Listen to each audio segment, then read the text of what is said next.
नमस्कार, आप देख रहे हैं रिलेशन ऑफ इंडिया न्यूज, राष्ट्रीय चिंतन का सजग प्रहरी। आपकी आवाज जो सच दिखाने से कभी पीछे नहीं हटती।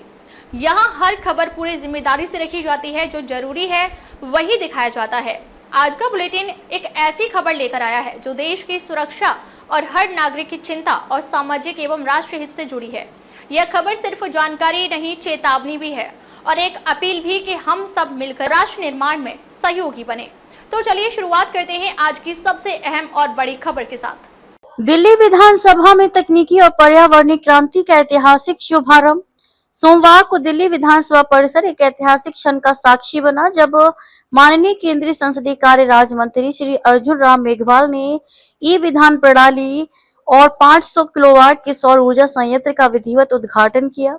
इस अवसर की अध्यक्षता दिल्ली विधानसभा के अध्यक्ष श्री विजेंद्र गुप्ता ने की। समारोह में मुख्यमंत्री श्रीमती रेखा गुप्ता, विधानसभा उपाध्यक्ष श्री मोहन सिंह बिष्ट, कैबिनेट मंत्री श्री प्रवेश साहिब सिंह वर्मा और श्री आशीष सूद समेत अनेक गणमान्य विधायक गण उपस्थित रहे। ई विधान प्रणाली का यह शुभारंभ प्रधानमंत्री श्री नरेंद्र मोदी द्वारा दिए गए वन नेशन वन एप्लीकेशन के विजन को धरातल पर लाने की दिशा में एक बड़ा कदम है। यह प्रणाली देश के सभी विधान मंडलों को एक समान डिजिटल प्लेटफॉर्म पर लाने का उद्देश्य रखती है, जिससे विधायी कार्यों में पारदर्शिता, दक्षता, समयबद्धता और पेपरलेस प्रक्रिया को बढ़ावा मिलेगा। मुख्यमंत्री रेखा गुप्ता ने इस अवसर पर कहा, दिल्ली विधानसभा ने आज न केवल तकनीकी प्रगति की दिशा में महत्वपूर्ण कदम उठाया है, बल्कि पर्यावरण संरक्षण के क्षेत्र में भी देश के लिए उदाहरण प्रस्तुत किया है। यह बदलाव हमारी भावी पीढ़ियों के लिए एक स्वच्छ, पारदर्शी और टिकाऊ लोकतंत्र की नींव रखेगा।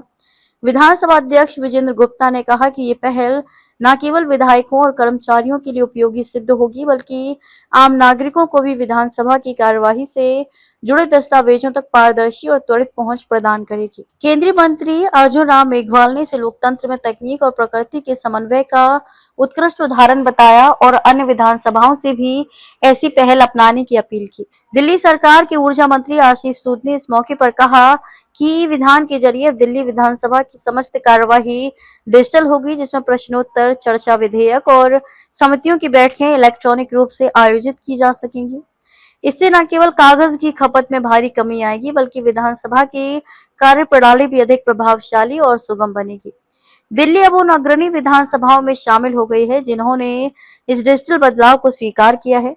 इसी अवसर पर विधानसभा परिसर में 500 किलोवाट क्षमता के ग्रिड संलग्न और ऊर्जा संयंत्र का भी उद्घाटन किया गया। यह संयंत्र विधानसभा की संपूर्ण बिजली आवश्यकताओं को सौर ऊर्जा से पूरा करेगा और इसे देश की पहली पूर्णतः सौर ऊर्जा से संचालित विधानसभा बना देगा। इस हरित ऊर्जा पहल से न केवल कार्बन उत्सर्जन में कमी आएगी, बल्कि ऊर्जा खर्च में भी उल्लेखनीय बचत होगी। यह ऐतिहासिक दिन दिल्ली के लोकतंत्र, तकनीकी नवाचार और हरित भविष्य की दिशा में एक निर्णायक मोड़ है, जो आने वाले समय में देश की अन्य विधानसभाओं को भी प्रेरित करेगा।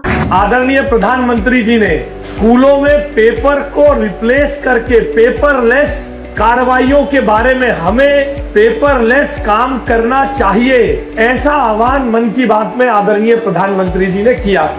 उसी कड़ी में जब विजेंद्र जी, आदरणीय अध्यक्ष जी यहाँ पर ई विधान का जिक्र कर रहे थे, तो मैं इन दोनों प्रयासों को कोरिलेट करके देख रहा था कि किस प्रकार से नरेंद्र मोदी जी के बताए हुए मार्ग पर दिल्ली की सरकार, चाहे विधानसभा का परिसर हो, चाहे विधायकों के कार्यालय हो या हमारे सरकारी स्कूल हो, इन सब पर दिल्ली की विधानसभा लगातार एक ही दृष्टिकोण से दिल्ली की सरकार काम कर रही है। टेक्नोलॉजी का नया प्रयोग होना है, वो भी भारतीय जनता पार्टी की इस सरकार के अंतर्गत ही दिल्ली में हो पा रहा। 500 किलोवाट का सोलर प्लांट आदरणीय अध्यक्ष जी बता रहे थे यहाँ लगा है। ऊर्जा विभाग ने अपने इम्पोर्टेंट इनपुट्स इसमें दिए थे। मैं दिल्ली के मुख्यमंत्री जी को, दिल्ली की विधानसभा के स्पीकर महोदय को इस उपलब्धि के लिए हार्दिक बधाई देता हूँ। दिल्ली से रिलेशन ऑफ इंडिया न्यूज के लिए अशोक कुमार निर्भय के साथ ब्यूरो रिपोर्ट। आगे भी खबरों का सिलसिला जारी रहेगा। आप देखते रहिए रिलेशन ऑफ इंडिया न्यूज।